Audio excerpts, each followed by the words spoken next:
Hey everyone, welcome back to another video. Today is another one of those eagerly awaited videos that I've been excited to share with you guys. This video is going to be covering all of the changes that have happened in the affiliate marketing space over the last couple of years since I've posted here on YouTube. Now, last week we talked about the print-on-demand changes that have happened over the last couple of years. However, in this video, there are a few more changes, so stick around till the end here. You'll be caught up to speed on everything that has changed and the things that will actually make a difference for your affiliate marketing business. Without further ado, let's go ahead and just get right into this video. I've got 5 major changes to share with you guys, so let's jump right into the first one. The first major change that has happened in affiliate marketing over the last couple of years is in regards to your affiliate marketing channels. Now, essentially what I mean by this is the sources of where you're putting out content for affiliate marketing. Now, in the past, I've always recommended to you guys to create your own affiliate marketing website. This has been the gold standard for affiliate marketing because you get your traffic from Google, and it's really the best way to do it. However, the change that has happened here is that what I would recommend to you now is to build that website out as your core foundation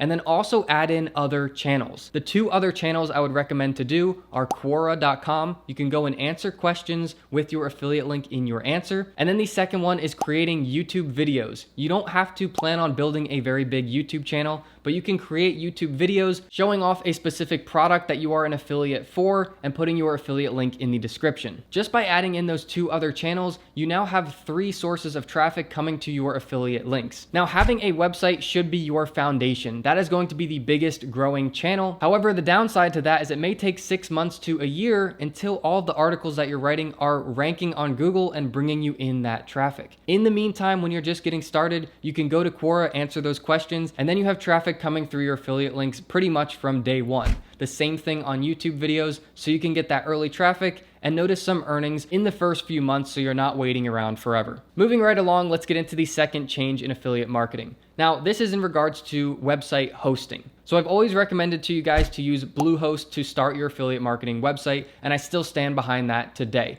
However, the change I would add to that is that you want to use Bluehost to start your website in the beginning. However, once you start getting serious traffic to your website, then I would recommend migrating your website off of Bluehost onto another host that loads faster and is going to give you some more advantages so you can compete better on Google. The reason I always say start off with Bluehost is because it is absolutely the cheapest hosting you can get for your website, and it gets the job done. It's somewhere around $3 per month, and when you're just starting out with a new business model, you want to kind of get your toes wet and not invest $100 a month in the very beginning. For just those $3 a month, that gives you everything that you need to properly rank on Google and start seeing if that niche is going to work out for you and bring some serious traffic. And then if it turns out that it is working and it's something you want to continue to grow, then you can move to a better host. Now, assuming you're using a WordPress website, the website hosting that I would recommend for you is Rocket.net. That has been my favorite hosting, the one that I prefer to use because they load extremely fast. When someone clicks on your article on Google, by using Rocket.net, your article is basically already loaded by the time they get to your website. That helps you to retain people from Google so they actually read through your article. Getting into the third major change in affiliate marketing, this is in regards to the article length on your website. The problem that people run into is they write either too short of an article or too long of an article. So all the way back when I was making these tutorials before for you guys, I was saying to stay around 1,000 words per article as a minimum. Write at least 1,000 words. If you go up to 1,500, that's fine, but you don't need to go crazy with it. And that has totally stayed true. In the past, I have tried short articles that are 200 to 400 words long, and I've tried long articles that are as long as 3,500 words long. And the best bang for your buck as far as time spent writing an article and getting content produced and published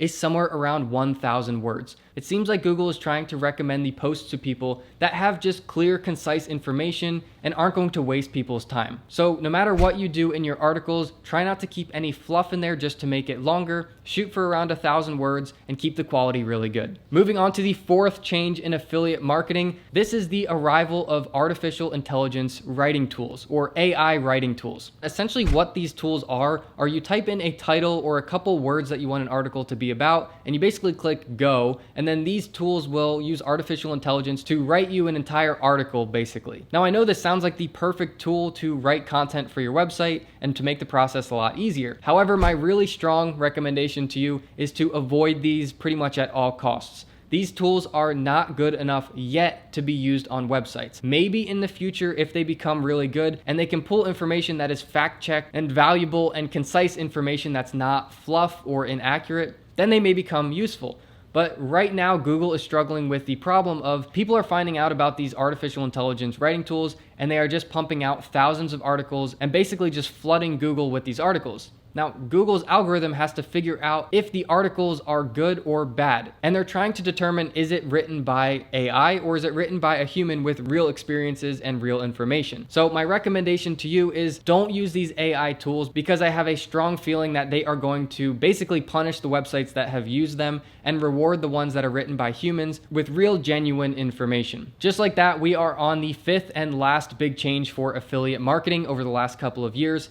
And this is leaving money on the table. Now, once you get people to your affiliate marketing websites, it's not just about the affiliate links that are in your articles. You have to remember that you have a lot of real estate on your website. So over the last couple of years, it has become very easy, basically in just a couple clicks, to add advertisement space down the sidebar, over in the footer, in between paragraphs in your article. And as long as you're not overdoing it, you can really capitalize on this and increase your earnings on your affiliate site. Now, in addition to adding advertisements to your website, you can also collect information from people to sell leads. So for instance, if you have an affiliate website that writes content about air conditioners, well, people who are reading that may be in the market to purchase a new air conditioner. So you can connect with air conditioning companies. You kind of have to do a little bit of legwork here, but you can find companies out there who are interested in buying leads from you. So essentially you would have a section in your article or over on the sidebar that says, get a quote for a new air conditioner, or talk to a local air conditioning professional in your area.